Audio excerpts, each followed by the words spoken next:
আজ আমি রান্না করব মাছের ঝোল।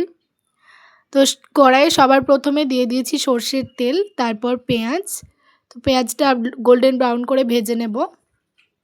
এই দেখুন গোল্ডেন ব্রাউন করে পেঁয়াজটা ভাজা হয়ে গেছে। এবার এর মধ্যে দেবো 1 চিমটি হলুদ, যাতে চারিদিকে ছিটে না পড়ে। একটু হলুদ দিয়ে নাড়াচাড়া করে নেব। নাড়াচাড়া করে নিয়েছি। এরপর দিয়ে দেব একটা মশলা, যেটা আমি বেটে রেখেছিলাম। তো এর মধ্যে আছে জিরে, শুকনো লঙ্কা, আদা, রসুন সব একসাথে পেস্ট করে নিয়েছি। সেই পেস্টটা দিয়ে দিলাম। এবার কিছুটা নাড়াচাড়া করব। ভালোভাবে নাড়াচাড়া করতে হবে, যাতে আদা রসুনের কাঁচা গন্ধটা চলে যায়। এরপর দিলাম হলুদ গুঁড়ো, দেব লবণ,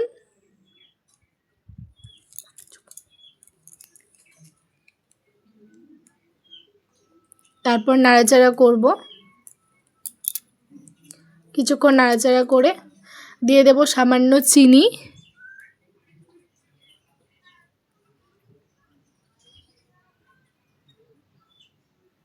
চিনিটা দিয়ে দিলাম। এরপর ভালো করে নাড়াচাড়া করব।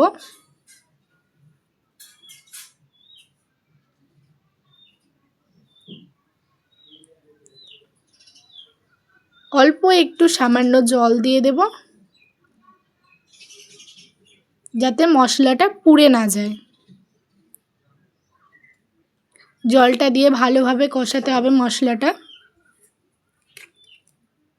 মশলা একটা তেল ছেড়ে এসছে, তখন দিয়ে দেব এখানে একটা পেস্ট আছে, কাজু, পোস্ত আর চারমগজ বেটে রেখেছি।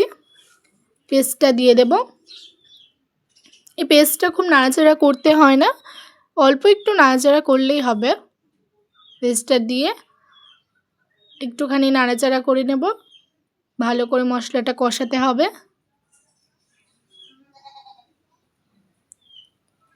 তো দেখুন এখানে সুন্দরভাবে মশলাটা কষানো হয়ে গেছে। দেখুন একটা কত সুন্দর তেল ছেড়ে এসছে।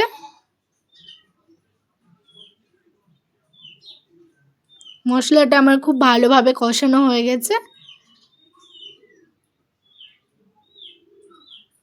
এবার এর মধ্যে আমি জল দেব। যে মশলাটা ছিল সে মশলাটা ধুয়ে আমি জলটা দিয়ে দিলাম কিছুটা। ব্যাস, এবার কিছুটা নাড়াচাড়া করে আমি জল দিয়ে দেব।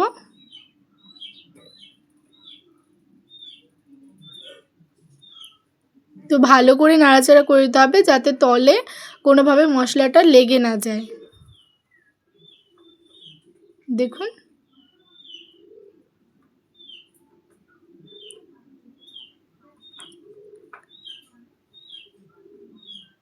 ব্যাস, এবারে জল দিয়ে দেব।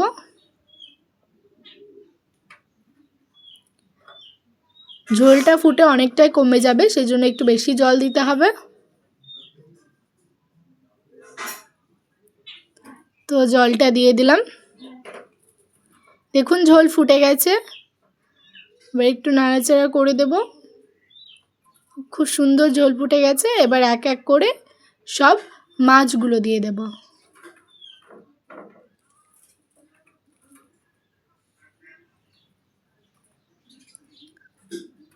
তো সব মাছ আমি দিয়ে দিয়েছি।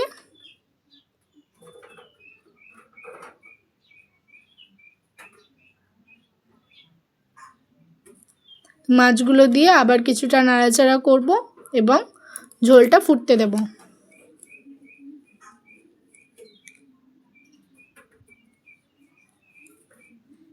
এই দেখুন ঝোলটা কত সুন্দর ফুটেছে।